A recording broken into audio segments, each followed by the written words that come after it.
Hi, and welcome to Wrong Way. And this is my top 10 list of the best electric scooters of 2020. And be sure to also check out my friend's channel, wrongwayadam. He has also prepared a top 10 list of the best e-bikes in 2020. So let me tell you more about it. Wrong Way. I really do love electric scooters, and especially the performance scooter kind. But number 10 on the list is not a performance scooter, but oftentimes it is the scooter that gets us into the exciting world of personal electric vehicles. And this is none other than the Xiaomi M365.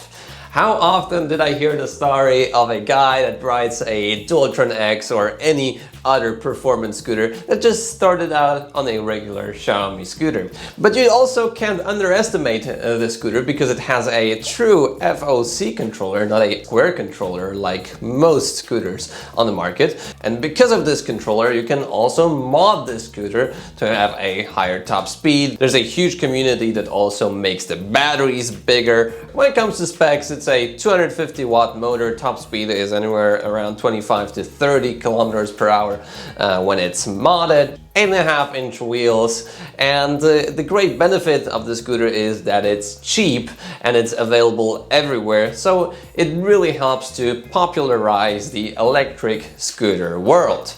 And if you want to find out more and also talk about electric scooters, be sure to check out the Facebook group Electric Scooters Global, where I also take part in the conversation and we talk about all the exciting stuff that's happening in the electric scooter world. Let's move on to number 9, and this is actually a ex-aequo, like two scooters on number 9, like on the same place. This is the TechLife X7 and the Cabo Mantis. So these scooters come from different factories, but I put them in the same category because they are actually quite similar. The TechLife X7 is also known as the Turbo Wheel Lightning or 010X or like Grizzly. So all of these scooters are made by Falcon PEV, which is a company based in Singapore. It's usually top out around 60 to 65 kilometers an hour. They're also very silent and very fast until like 30 or 40 kilometers an hour.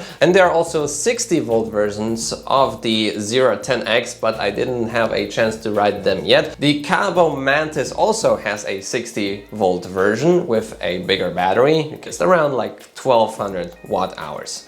And there the top speed should be around like 65, maybe even 70 kilometers an hour. What sets them apart in the scooter world is the extreme comfort and ergonomics of these scooters. So they feature a spring suspension usually, but you can also mod it to air suspension. And I will also feature a 010X with modded air suspension on the channel soon. So be sure to hit the subscribe button for that. These scooters have more travel than a usual, Skywalker 10S or Speedway 5. In this price category, you can't find anything more comfortable than a TechLife X7 or a Cabo Mantis. When it comes to downsides, I heard of cases, and also my friend DJ Jaskal Jacek, who is a Patreon on this channel, had a crash on the scooter because the suspension failed on him. So this is a thing to keep in mind, especially if you ride hardcore. And they also don't have decent lighting or a good mudguard as standard, so you have to buy those things later on. It's also better to strengthen the folding mechanism by buying a separate, bigger, quick release clamp, especially on the Cabo Mantis scooters. Now let's move on to number 8, and this is a scooter I'm really excited about. I didn't have a chance to ride on it yet because it was just announced. I just found out about it, and this is the Dualtron Ultra version 2. So yeah, the Dualtron Ultra version 1 was very popular, very robust, very fast, a decent battery life, good in off-road, and so on and so on. And the Dualtron Ultra V2 steps up the game even further. Because the scooter is so new, I just have to read out the specs to you, and they're basically pretty insane. The battery has been bumped up to a 72 volt system and a 35 amp hour battery. So it's now basically bigger than the TechLife X9, giving you a total of what, 2400 watt hours? That's absolutely ridiculous. And from my calculations, the controllers have around 40 amps of power, the two controllers, giving you a total of 6,640 watts. It's also rather light at 40 kilograms, at least that's what I see on this page here. I would think it would be rather in the neighborhood of 45 kilograms. It's really tough to pack this amount of batteries in a light body, and top speed should be around 100 kilometers an hour. But of course we have to see about that because this depends on the rider weight, the wind conditions, and of course also on the winding of the motor. And this is a thing you have to find out on the Wrong Way channel. Now it also has RGB lighting on the driving column, it has a footrest, and the range, in my opinion, should be like around maybe 50-60 kilometers when you drive hardcore. And the absolute maximum should be like 90, maybe 100. But again, that's a thing we have to find out. The Dualtron Ultra V2 also features the elastomeric suspension. Looks very similar like to the Thunder. Hopefully it also has exchangeable cartridges, so you can set your ride quality, ride comfort. And yeah, this just looks like a very exciting scooter and also a very needed upgrade to make the Dualtron scooters more compelling again. Next on the list is the Yanobike T85, and probably you have heard about it on the Pirate channel. Fun fact, Pirate is also from Poland, like me. Anyhow, this is a monster beast of a scooter. It has 2 times 2,700 watts of power, giving you a top speed of around 85 kilometers an hour. I also saw GPS stats of over 90 kilometers an hour, but I've talked with the owner, he was going a bit downhill.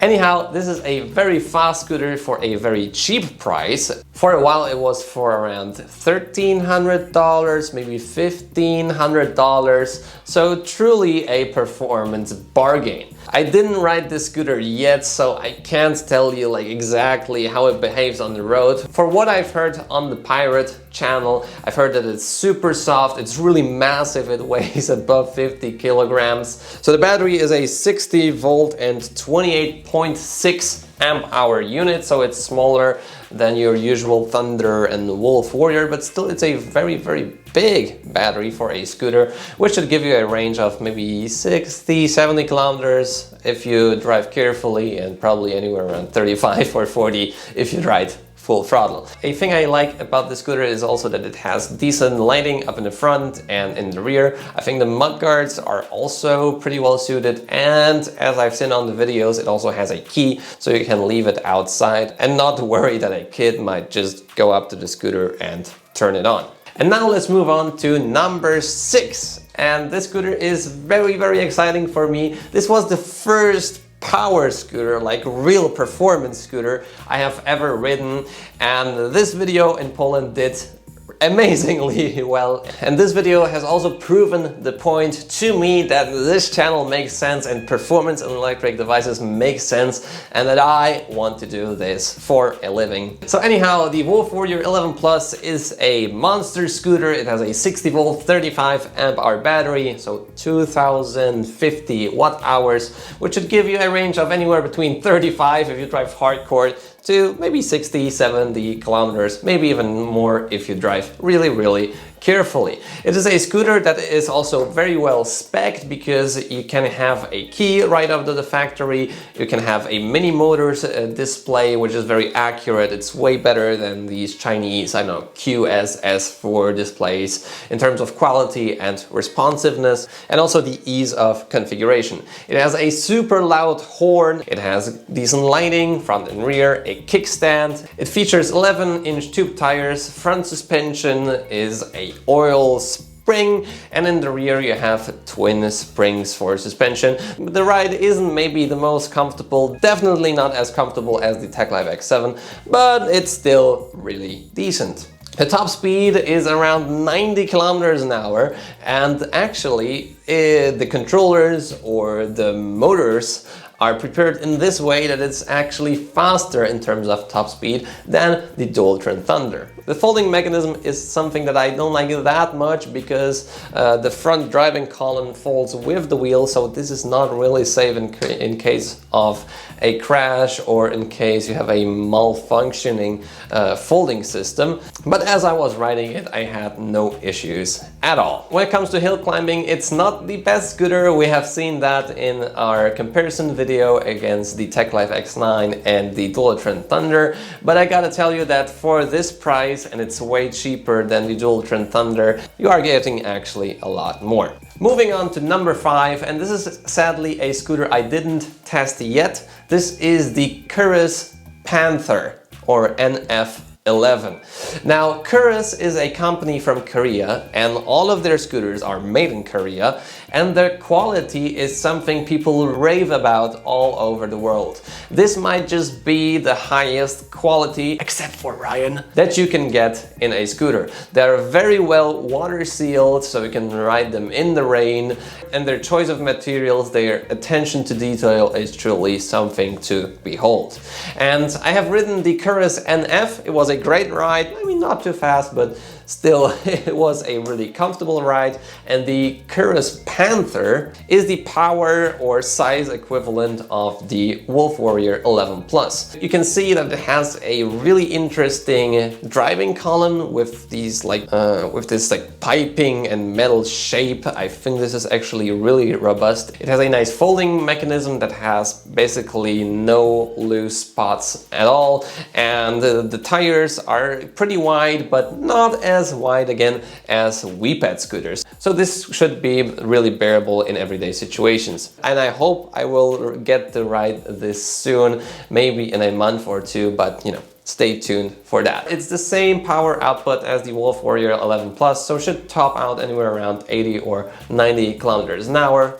So the Curus Panther, really awesome scooter, really high quality. Might be not the fastest, but definitely a thing to consider if you want to have a really good quality scooter. Moving on to number 4, this is none other than the webpage SSR or SST or SS. I saw a bunch of different names.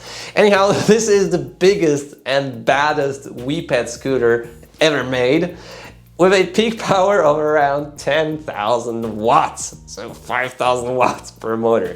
It is ridiculous. I have seen some videos on the Alien Rides channel or on the Electric Scooter Group, ESF, cheers Andrew Stone, and supposedly this scooter is a lot faster than the TechLife X9, than the Dualtron X, because of the immense controllers they put in this thing. Now, I didn't have a chance to ride the scooter yet, and I didn't see any top speed test or acceleration test from 0 to 100, so I can't really judge it, but what I've seen in the videos, it's absolutely ridiculous. It has a ridiculously big battery of 72 volts and 45 amp hours, which is bigger than basically anything on the scooter market. So the range should be absolutely ridiculous. I think that 130, maybe 140 kilometers would be a range that I will be able to crack on the scooter with obviously very careful driving. Usually should be probably anywhere around 50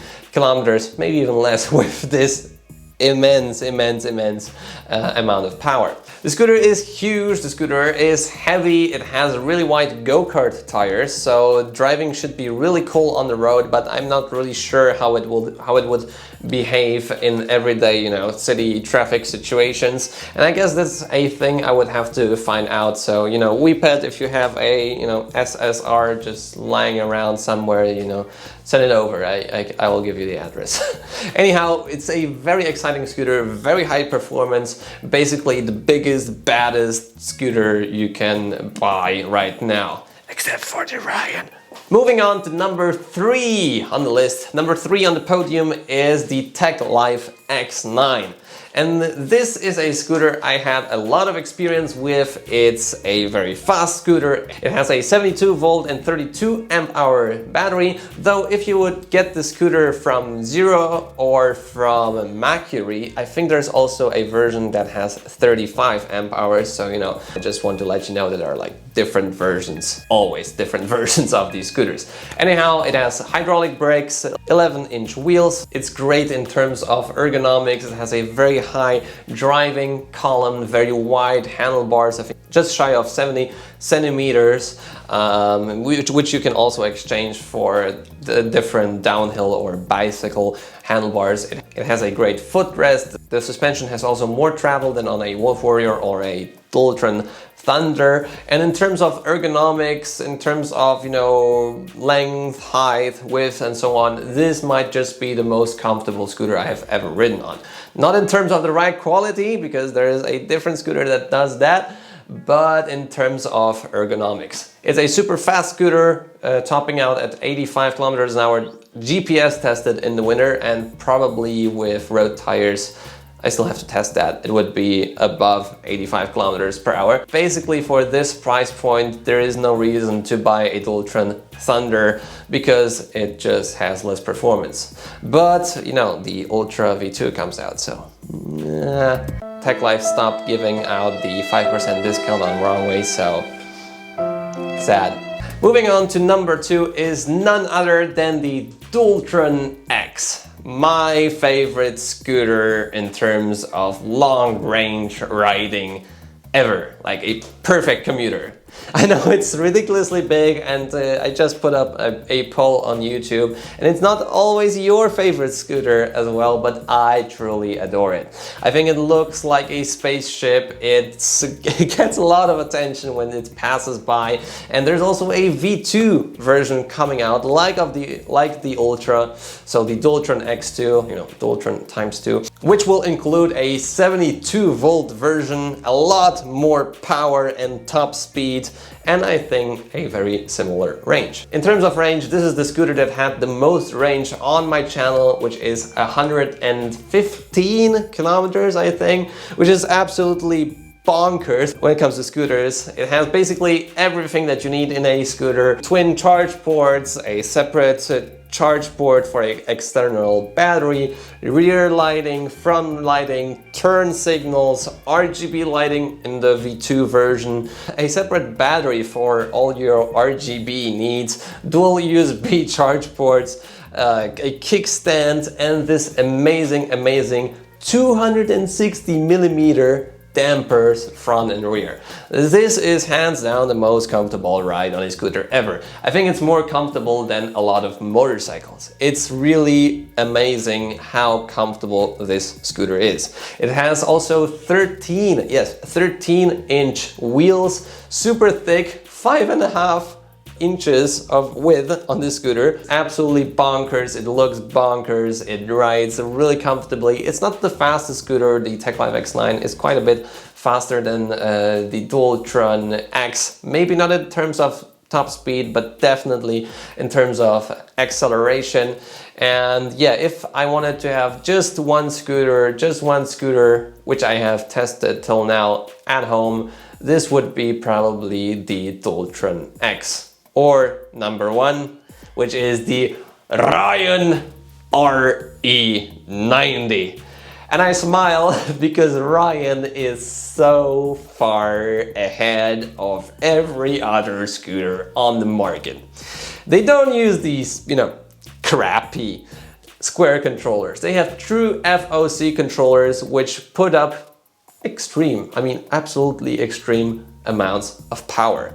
And the RE90 doesn't stand for, you know, the wheel diameter or something else. It stands for the top speed, 90 miles per hour. Yeah, I want to test that out.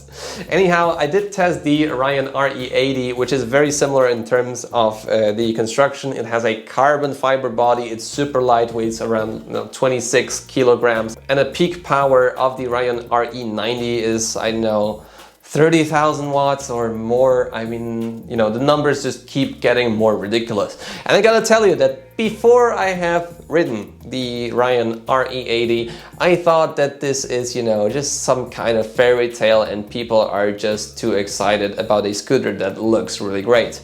And I gotta tell you, the scooter is absolutely...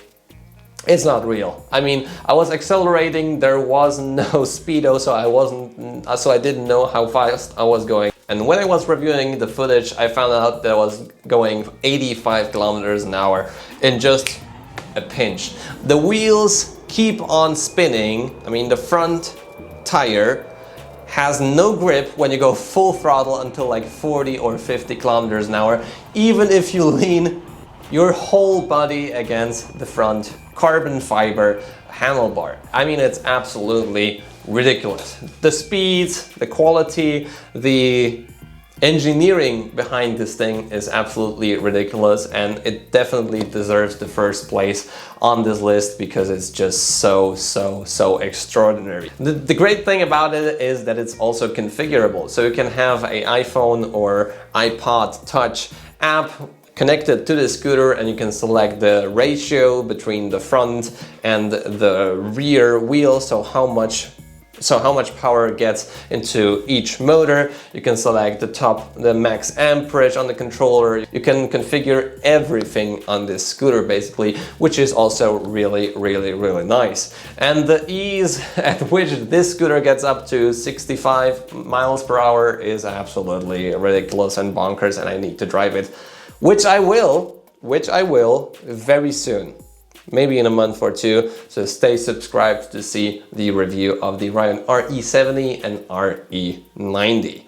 Now, it doesn't come with its drawbacks. It's called a race scooter, you know, so it's not weatherproof, it doesn't have any lighting, it doesn't even have a kickstand, and the travel of the rear suspension is maybe this far, and there is no front suspension. Now, it has really wide tires, big tires, and it's actually not that bad in terms of comfort when I was riding it around in the streets of Paris, but it's not a scooter that I would take for like a long range ride. That will be super comfortable on the Dualtron X. Now, it's definitely a scooter that is, you know, drivable daily. I mean, unless you catch rain, because a lot of people in California or in different parts of the world also do drive the Ryan scooters daily. But in Poland, you know, the rain can catch you at any point of the day. So yeah, if I had a Ryan, I would really need to watch out. These scooters are also fully or partially customizable. You can select your colors, you can select between glossy carbon fiber or satin carbon fiber. The charging time is also ridiculously low at around like an hour and a half or something like this. And the battery is also huge at around 2.8 kilowatt hours, which is basically more than most of the scooters on this list. And that's again why I give this scooter the first place. So this has been the list of the top 10 best scooters in 2020. Now, I ride an electric unicycle, and comment below if you want to see a list of the top 10 electric unicycles, because none of these scooters have a speaker, which a lot of electric unicycles have. And all of the scooters have just so tiny tires. I mean, I have a 19-inch tire in my unicycle. What is this 11-inch thing in this? Anyhow, I don't want to rave about electric unicycles, but if you want to see a video of the top 10 electric unicycles on the market, just comment below. And if you're still here, leave a like on the video, subscribe to see more content like this. I'll see you in the next video. See you soon.